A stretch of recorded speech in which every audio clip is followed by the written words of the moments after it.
পরীক্ষা চলাকালীন সময় চতুর্থ শ্রেণীর এক শিক্ষার্থীকে শ্লীলতাহানি করেন সহকারী শিক্ষক। ঘটনা জানাজানি হলে স্থানীয়ভাবে মীমাংসা ও ধামাচাপা দেওয়ার চেষ্টা করা হয়। পরে অভিযুক্ত ওই শিক্ষককে বিদ্যালয়ে অবরুদ্ধ করে রাখে স্থানীয়রা। এই সময় বিদ্যালয়ে ব্যাপক উত্তেজনা তৈরি হয়। পরে পুলিশ ওই শিক্ষককে আটক করে থানায় নিয়ে যায়। অভিযুক্ত শিক্ষক চাঁপাইনবাবগঞ্জ সদর পৌর এলাকায় মশ্রীবোনা সরকারি প্রাথমিক বিদ্যালয়ে সহকারী শিক্ষক সানাউল হক। আমার মেয়ের যে ঘটনা নেককারজনক ঘটনা ঘটেছে স্কুলে, এর বিচারে আমি সুষ্ঠু বিচার চাই এবং কি বিচার যদি এরা না করতে পারে আমার আদালতের জন্য আদালতে বিচার হবে এবং কঠিন বিচার হবে। এর পরিপক্ষে যেন আমার মতন কোনো মেয়ের যেন কোনো স্কুলে এরকম ঘটনা যেন না ঘটে। চতুর্থ শ্রেণীর সেই শিক্ষার্থীর শ্লীলতাহানি ঘটনাটি ঘটে গত 28 আগস্ট বিদ্যালয়ের পরীক্ষা চলাকালীন সময়ে।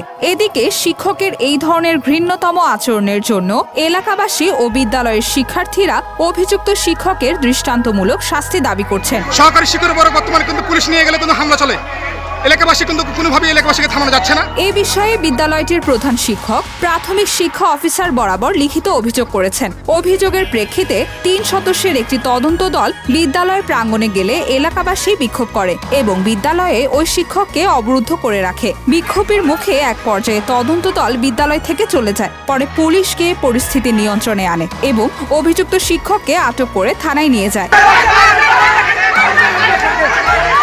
এই ধরনের ঘৃণ্যতম ঘটনার বিচার চান এবং ঘটনাটি জানার সাথে সাথে প্রাথমিক শিক্ষা অফিসারকে লিখিত অভিযোগ দেওয়া হয়েছে।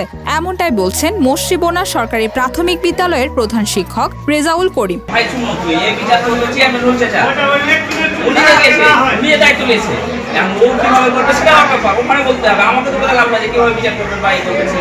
স্কুল কর্তৃপক্ষ ও ভুক্তভোগী পরিবারের পক্ষ থেকে এখনো পর্যন্ত কোনো লিখিত অভিযোগ করা হয়নি। অভিযোগ পেলে আইনগত ব্যবস্থা নেওয়া হবে। পরিস্থিতি নিয়ন্ত্রণে অভিযুক্ত শিক্ষককে আটক করে থানায় নিয়ে আসা হয়েছে বলে জানিয়েছে সদর মডেল থানার এসআই মাহবুবুর রহমান। প্রাথমিকভাবে তদন্ত করে আসলে জানানো হবে। শিক্ষার্থীর পরিবার থেকে বলা হচ্ছে যে একটা ব্যাড টাচ করেছিলেন ওই ছাত্রীকে। এটা আসলে কি ধরনের অপরাধ? এই অপরাধের হচ্ছে কাজ করে থাকে তাহলে নারী শিশুর একটা অপরাধ হবে। সেই ক্ষেত্রে আইনগত ব্যবস্থা আমাদের উদ্বোধন করতে হবে। স্যাররা এখন